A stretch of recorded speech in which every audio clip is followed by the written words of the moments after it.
हफ्ते का पहला कारोबारी सत्र भारतीय बाजारों के लिए उतार चढ़ाव भरा रहा, लेकिन आज मेजर डैमेज आपको दिखाई पड़ेगा मिड कैप स्मॉल कैप में, स्पेशली स्मॉल कैप में। फ्रंट लाइन इंडेक्स के ऊपर नजर डालेंगे तो शायद flat to negative. Nifty bank तो हरे निशान में बंद हुआ, लेकिन आपके पोर्टफोलियो में आज मेजर डैमेज होगा, क्योंकि आज मिड कैप इंडेक्स में करीब करीब जो बिकवाली है वो 1% के आसपास की, और स्मॉल कैप इंडेक्स है वहां पर 3% का डैमेज है। बहुत सारे आंकड़े हैं बोलने के लिए, तो आज करीब करीब 19 तो ऐसे नए आईपीओज हैं जो कि नए ऑल टाइम लोज पर पहुंचे हैं, जिन्होंने 60,000 करोड़ रुपए जुटाए थे।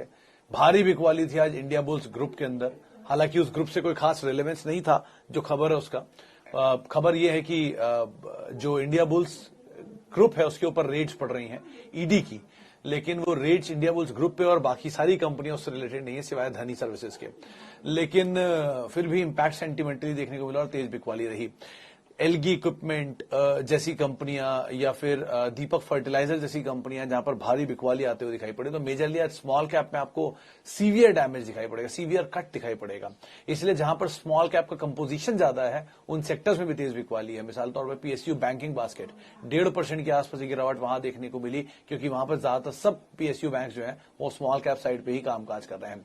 तो बिकवाली का दौर लगातार चौथे दिन मार्केट्स में देखने को मिल रहा है, और आज के लिए जो ज्यादा सीवियर इंपैक्ट था वो छोटे मझौले शेयरों की तरफ ज्यादा बढ़ता हुआ दिखाई पड़ा है, हाल की लिस्टिंग में दिखाई पड़ा है। और निफ्टी भी ऊपरी लेवल से करीब करीब 150 अंकों की गिरावट के बाद बंद हुआ, डिस्पाइट डाउ फ्यूचर 60 अंक ऊपर अभी कामकाज करता हुआ दिखाई पड़ रहा है। तो थोड़ा सा आज प्रेशर भरा दिन था और थोड़ा सा ज्यादा इंपैक्ट पोर्टफोलियोज के ऊपर आता हुआ दिखाई पड़ रहा होगा। खैर, अब सवाल जवाब का सिलसिला शुरू कर लेते हैं और बातचीत कर लेते हैं कुछ सवालों को लेकर भी। सबसे पहला सवाल जो मेरे पास आया है वो है लिंडे इंडिया को लेकर। 2185, 2971, मुझे लग रहा है उल्टा सवाल पूछा राजेंद्र साहब आपने।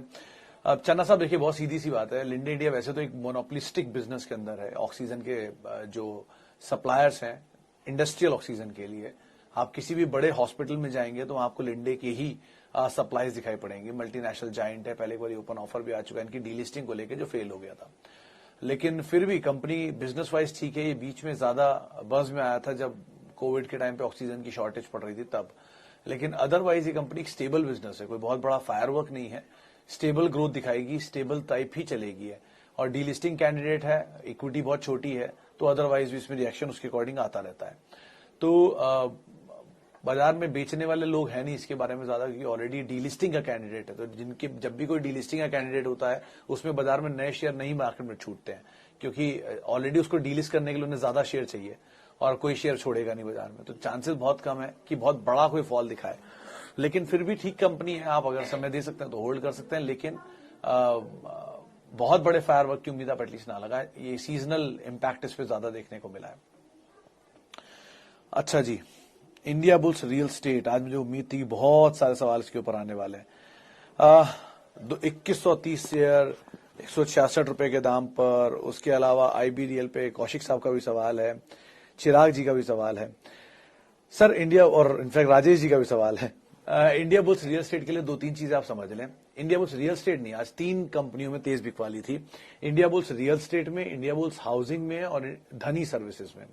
दरअसल तीनों कंपनियां एक ही ग्रुप की होती थी एक समय पर। उस ग्रुप के ऊपर इनकम ईडीज की रेड्स पड़ी हैं आज, जो खबर अलग अलग सूत्रों के हवाले से आ रही हैं।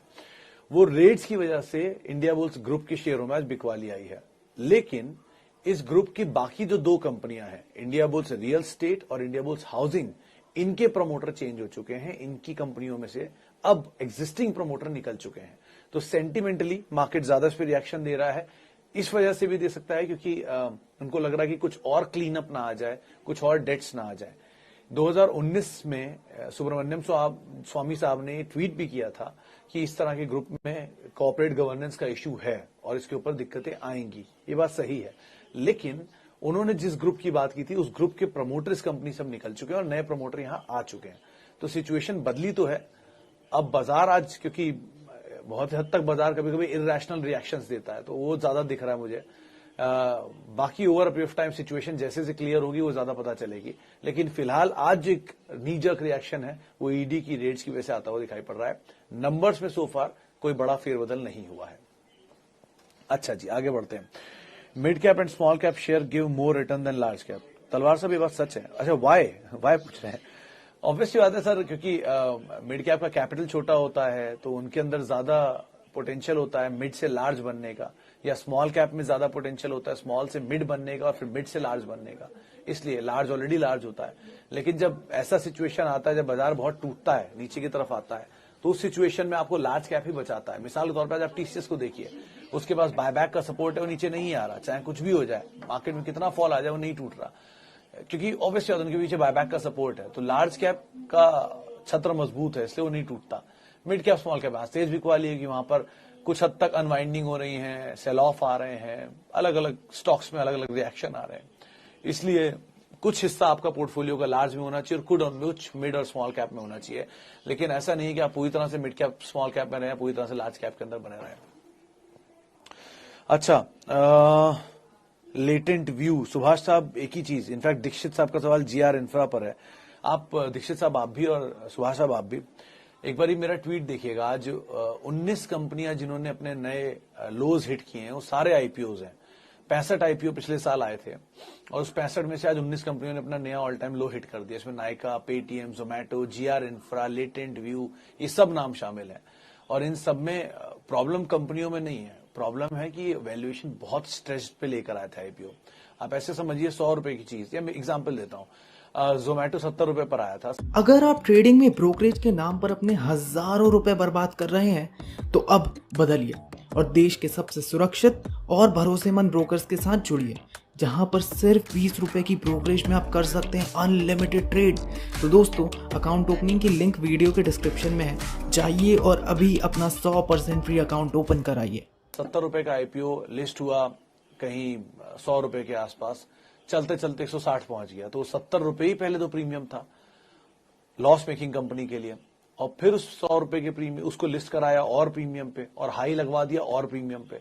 तो जो चीज ऑलरेडी इतनी नीचे थी उसको और ऊपर और ऊपर और कहीं ज्यादा ऊपर ले गए। तो अब वो अगर नीचे आ रहा है तो अपना राइट साइज कर रहा है अपने आप को। ऐसा नहीं है कि चीजें हमेशा नीचे ही आती रहेंगी, नहीं, ऐसा कभी नहीं होगा। कोई एक ऐसा लेवल आएगा जहां पर जाके अपने आप को स्टेबलाइज करेंगे। एटलीस्ट आप उस लेवल तक का वेट करिए और पैनिक में मत आइए। जब तक कोई चीज आपने अपने भाव पे ली है, अपने अपने पैसे पे ली है जिसके ऊपर आपको ब्याज नहीं देना है, तब तक आप पैनिक में मत आइए। बाजार है, आपके पास शेयर है, आप ऐसा नहीं कि कोई भी चीज नहीं है आपके पास, फ्यूचर तो है नहीं कि आपको हर एक्सपायरी में उसका एमटीएम देना है। आपके अपने शेयर है, आप आराम से समय दे सकते हैं। तो आप समय दीजिए, स्टेबलाइज होने दीजिए चीजों को, पैनिक चल रहा है खत्म हो जाने दीजिए, उसके बाद बात करेंगे कैसे कहां स्टेबल होता है। सालों लगते हैं चीजों को स्टेबल होने में। इक्विटी अगर आपने ली है तो हिस्सेदार समझ के अपने आप को लीजिए उस बिजनेस का, ऐसे मत लीजिए कि बढ़िया भाव नहीं मिला तो आप निकल गए। तो सो फार जब तक इनके नंबर्स सपोर्टिव नहीं होंगे, इनमें से किसी कंपनी के अंदर कोई खास मूव की उम्मीद एटलीस्ट आप मत लगाइएगा।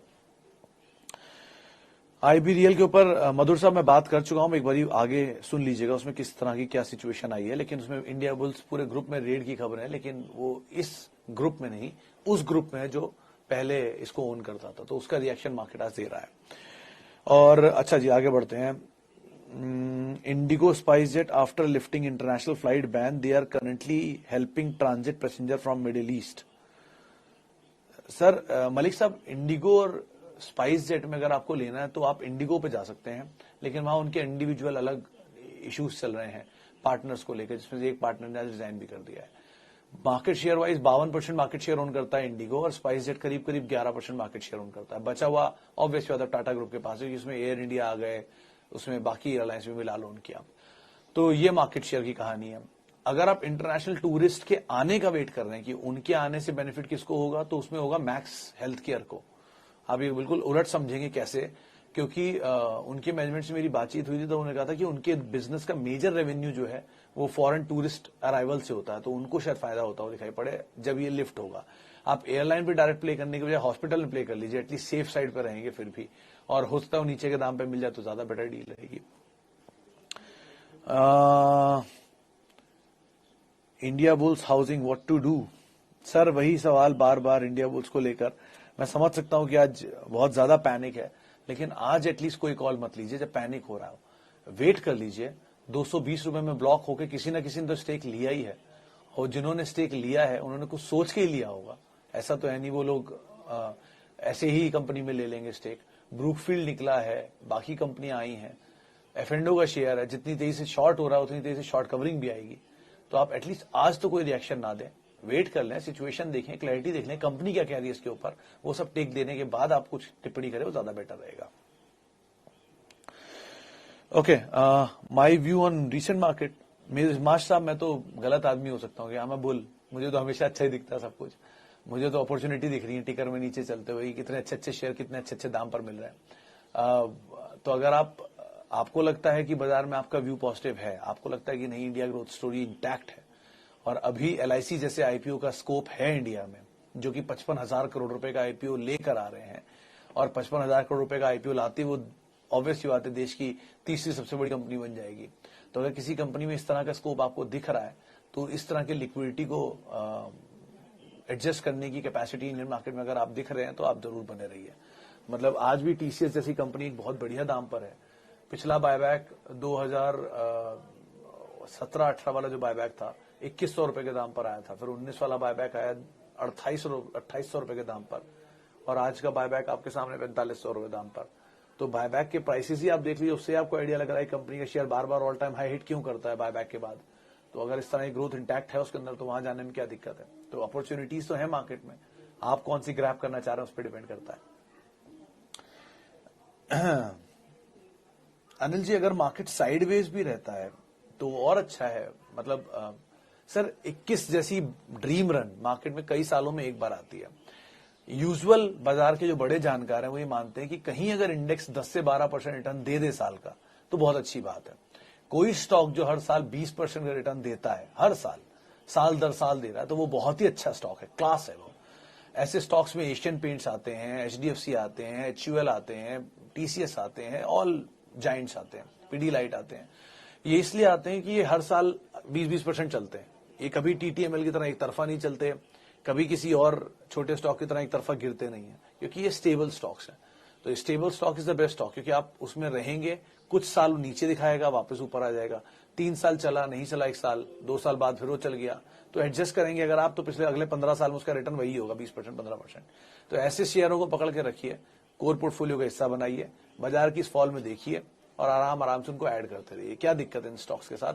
साइडवेज रहेगा मार्केट तो उतना ही अच्छा है, आपको बड़ा पोर्टफोलियो करने का मौका मिलेगा। थोड़ा थोड़ा एसआईपी आप उसी साइडवेज में ऐड कर सकते हैं। तेजी हमेशा रिस्की हो सकती है किसी इन्वेस्टर के लिए, मंदी कभी रिस्की नहीं होती। मंदी में उनको अपॉर्चुनिटी मिलती है, तो उन अपॉर्चुनिटी का फायदा करिए और थोड़ा थोड़ा माल लेते रहिए। बाजार बंद नहीं हो रहा है सर, कंपनियां बंद नहीं हो रही हैं, भाव एडजस्ट हो रहे हैं, होने दीजिए। Okay, I am afraid Tata Group will fail. Is it right to invest all money in one group? Sir इसके 2 हिस्से हैं। पहला, टाटा ग्रुप फेल करेगा, इस पे मेरे को थोड़ा डाउट है। 22 लाख करोड़ का ग्रुप है, देश का सबसे बड़ा ग्रुप है। अगर वो फेल हुआ तो बहुत कुछ फेल हो जाएगा। बहुत सारे बैंकों का उसमें एक्सपोजर है, वो फेल हो जाएंगे। बहुत सारे सप्लायर्स हैं उनको, वो फेल हो जाएंगे। सरकार का बहुत एक्सपोजर है, वो फेल हो जाएंगे। एलआईसी का सबसे बड़ा स्टेक अगर किसी बैंक्स या ग्रुप्स में है तो टाटा ही ग्रुप होगा। तो इस तरह के कई सारे म्यूचुअल फंड उसके अंदर इन्वेस्टेड हैं, बैंक्स इन्वेस्टेड हैं, फाइनेंशियल इंस्टीट्यूशंस इन्वेस्टेड है, वो सब फेल हो जाएंगे। तो ये तो मैं थोड़ा मानने में अभी एटलीस्ट तैयार नहीं हूं कि टाटा ग्रुप फेल होगा। और क्यों होगा? ऐसा उन्होंने किया क्या है? सारे धंधे तो ठीक चल रहे हैं, उनके प्रॉफिट में कमा रहे हैं, कैश जनरेट कर रहे हैं, क्या दिक्कत है? तो ये तो मुझे नहीं दिख रहा एज ऑफ नाउ। आगे हो तो पता नहीं, लेकिन अभी तो नहीं दिख रहा। रही बात दूसरी चीज की, एक ग्रुप में पैसा डालना ठीक है कि नहीं, ये बात सही है कि हाँ एक ग्रुप में आप पैसा मत डालिए, अलग अलग ग्रुप लीजिए। और ऐसा नहीं कि सारे ग्रुप खराब है, सब ग्रुप से मैं एक कंपनी निकाल के आपको बता सकता हूं जो टॉप 10 में आते हैं।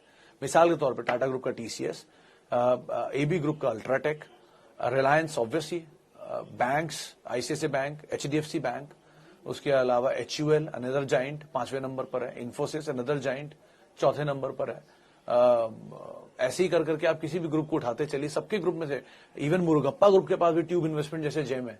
तो हर कंपनी, हर ग्रुप के पास कुछ ना कुछ जेम है। बजाज ऑटो, हीरो मोटोकॉप, ये अलग अलग ग्रुप की कंपनियां हैं, तो आप एक्सपोजर बढ़ा कर सकते हैं अपने अलग अलग ग्रुप में। तो वो बात सही है कि ग्रुप्स में आप एक ग्रुप में मत जाइए, लेकिन ये भी गलत है कि अभी टाटा ग्रुप के बारे में ऐसा क्यों, क्या हो गया कि ऐसा कौन से उन्होंने अपने नंबर्स को ये कह दिया कि खराब आ गए, हम लॉस कर गए या हम फेल हो गए। सर कोरस भी उन्होंने एक्वायर किया था सन 2008 में, और जीएलआर भी उन्होंने एक्वायर किया था। तो इस तरह के मेगा एक्विजिशन वो कर चुके हैं। तो ये एयर इंडिया एक्विजिशन इतना बड़ा एक्विजिशन उनके लिए नहीं है, इससे मासिव एक्विजिशन उन्होंने किया, अपने से बड़े बड़े टाइम्स पे जाके किया है, तब भी उन्होंने उसको सक्सेसफुली एग्जीक्यूट कर लिया। तो उन पे कैपेसिटीज हैं, वो ज्यादा समझते हैं चीजें हमसे, इसीलिए वो एक्विजिशन इजीली कर पा रहे हैं। तो जब उनको ही नहीं लग रहा कोई दिक्कत, तो हमें क्या सोचने की जरूरत है। अच्छा जी, चलिए आगे बढ़ते हैं। मन्नापुरम फाइनेंस, हाँ ये दिक्कत है क्योंकि दोस्तों, मार्केट की इंपॉर्टेंट न्यूज, लेटेस्ट अपडेट्स, हमारे सारे वीडियो की नोटिफिकेशन और हमसे हमेशा जुड़े रहने के लिए हमारे टेलीग्राम चैनल वेल्थ बाबा को जरूर सब्सक्राइब करें, लिंक वीडियो के डिस्क्रिप्शन में है। कि सतीश साहब इसके नंबर्स थोड़े से ढीले आए थे, स्पेशली उनके नंबर्स में वीकनेस आई थी एमएफआई कारोबार के अंदर, जो माइक्रो फाइनेंस कारोबार है उसके उनके एनपीएस बढ़कर आए थे। हाउसिंग फाइनेंस कारोबार के अंदर भी एनपीए बढ़ के आए थे, इसलिए प्रॉब्लम थी इनके नंबर्स में। तो नंबर्स के बाद इसलिए ब्रोकर हाउस ने डाउनग्रेड भी किया था इनको।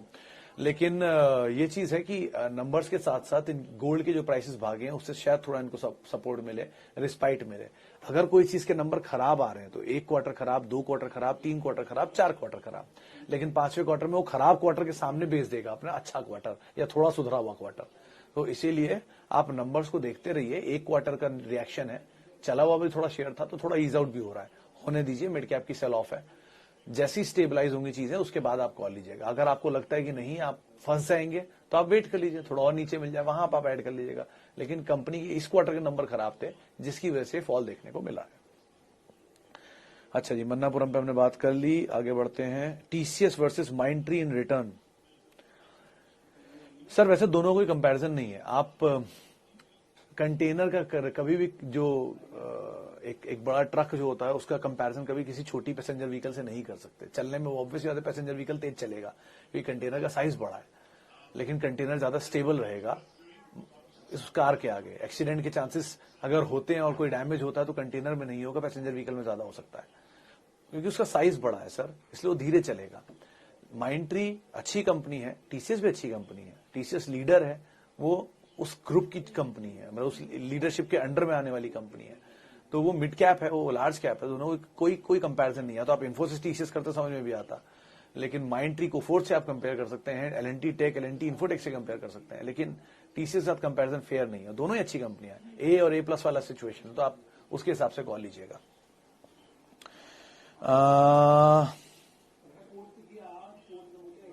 TCS will now go up. Mittal साहब थोड़ा सा डिनायल है मुझे इस पर, मेरी लिमिटेड अंडरस्टैंडिंग कहती है एक बार को शायद ऊपर जाए, लेकिन जैसे ही वो बायबैक के शेयर टेंडर नहीं होंगे वो बाजार में आएंगे वापस सप्लाई के लिए। अब से फॉर एग्जांपल आपने 100 शेयर लिए हैं बायबैक के लिए और रिटेल पार्टिसिपेशन आ जाता है तो 40 ही होंगे और बचे हुए 60 बाजार में बिकने आएंगे। तो बिकने आएंगे तो थोड़ा इंपैक्ट आएगा उसका, लेकिन एंड ऑफ द डे आपने पिछले 4 ट्रैक रिकॉर्ड देख ही लिए टीसीएस के। हर बायबैक के बाद वो शेयर कुछ दिन बाद अपना पुराना हाई काट देता है, बायबैक के प्राइस के ऊपर निकल जाता है। तो देखते हैं इस बार क्या होता है। लेकिन बायबैक और no buyback, TCS again good buy, तो वो इतना कोई बड़ी चीज नहीं है उसके लिए बायबैक हो रहा है या नहीं हो रहा है। टीसीएस अच्छी कंपनी है, ये इंपॉर्टेंट है। ट्रिगर उसके प्राइस को लेकर क्या मिल रहा है is a different thing. Okay, Motherson Sumi fresh buy के लिए रुक जाए सर, ज्यादा बेटर बॉश है ऑटो एंसिलरी में एनी डे, क्योंकि जर्मन जाइंट है, बायबैक प्राइस के नीचे है, कैश रिच कंपनी है, डेट है नहीं, डिविडेंड पेइंग कंपनी है, डीलिस्टिंग कैंडिडेट है, बहुत कुछ उनके साथ पॉजिटिव है। इसमें थोड़ा डेट है, थोड़ा इश्यूज हैं, तो आप उसको देखिए। लेकिन हाँ मीडियम टर्म मोमेंटम है तो बात अलग है, उसके लिए मैं सही जानकार हुई नहीं। पीडीलाइट अक्षय जी आप बाय कर सकते हैं, ऐसा कुछ नहीं है, मतलब फंडामेंटल वाइज तो ये कंपनी में कोई दिक्कत है नहीं, ये आप भी जानते हैं मैं भी जानता हूं। लेकिन नीचे के दाम मिल रहे हैं तो बात अच्छी है। 2300-2400 का दाम मैंने लास्ट देखा था जब देखा था, तो ठीक है। थोड़ा और अगर करेक्शन मिल रहा है, क्योंकि अभी स्मॉल कैप में करेक्शन है, आज मिड कैप का करेक्शन नहीं था, आज स्मॉल कैप का दिन था, इसीलिए आपको जो छोटे शेयर है वो बहुत टूटते हुए दिखेंगे। आपके पोर्टफोलियो में जो शेयर ऑलरेडी नीचे थे वो और नीचे आ गए होंगे, तो ये थोड़ा इश्यू जरूर रहा है। लेकिन हाँ एज ऑफ नाउ इतना कोई कंसर्न नहीं पीडीलाइट को लेने में। एसआईपी वे में आराम से शेयर लेते रहिए, कहीं नहीं जा रहा, कारोबार चल रहा है, बिजनेस है अभी भी इनका। ओके, लक्ष्मी ऑर्गेनिक्स मां साहब एवरेज करने लायक भाव पे डिपेंड करता है, मतलब आपके भाव 570 से बहुत नीचे तो नहीं आया मेरे ख्याल से अभी तक। लेकिन हाँ क्वार्टर के नंबर में 2 चीज बड़ी अच्छी देखी मैंने और एक चीज बड़ी खराब। एक तो वॉलेटाइल नंबर है, एक क्वार्टर के नंबर बहुत अच्छे, दूसरे के वीक, तीसरे के बहुत अच्छे। तो ये तरह के नंबर, इसलिए चौथे का वेट ही कर लीजिए, ज्यादा बेटर है। एटलीस्ट आपको एक स्टेबल पिक्चर दिख जाएगी एक साल की। हाल फिलहाल के आए हुए जितने भी आईपीओ में इसी के नंबर ठीक लग रहे हैं बाकियों के कंपैरिजन में। तो एटलीस्ट आप थोड़ा वेट और कर लें और ये देख लें कि नंबर कैसे दे देता है एक और, उसके बाद आप कोई कॉल लें, वो ज्यादा बेटर रहेगा। चलिए, अब इतने सवालों को मैं शामिल कर पाऊंगा। माफी उन सभी लोगों से जिनसे हम बातचीत नहीं कर पाए, और बहुत बहुत शुक्रिया उन सभी लोगों का जिन्होंने हमसे सवाल पूछे। न्यूज फ्लोज हैं, हैवी सेल ऑफ है मीडियम स्मॉल कैप में, इससे थोड़ा देख संभल करिए, अपनी रणनीति आप बनाइएगा और पैनिक में एटलीस्ट मत आइए। मार्केट है, ये तेजी दिखाता है तो मंदी भी दिखाता है, ऐसा कुछ नहीं है। चल रही है मंदी, होने दीजिए, स्टेबल हो जाएगी। ना तेजी रही तो मंदी भी नहीं रहेगी। इसी नोट के साथ आप मेरे साथ जुड़ सकते हैं। @Sumit Research मेरा ट्विटर हैंडल है। नमस्कार। अगर आप ट्रेडिंग में ब्रोकरेज के नाम पर अपने हजारों रुपए बर्बाद कर रहे हैं तो अब बदलिए और देश के सबसे सुरक्षित और भरोसेमंद ब्रोकर्स के साथ जुड़िए, जहां पर सिर्फ 20 रुपए की ब्रोकरेज में आप कर सकते हैं अनलिमिटेड ट्रेड। तो दोस्तों, अकाउंट ओपनिंग की लिंक वीडियो के डिस्क्रिप्शन में है, जाइए और अभी अपना 100% फ्री अकाउंट ओपन कराइए।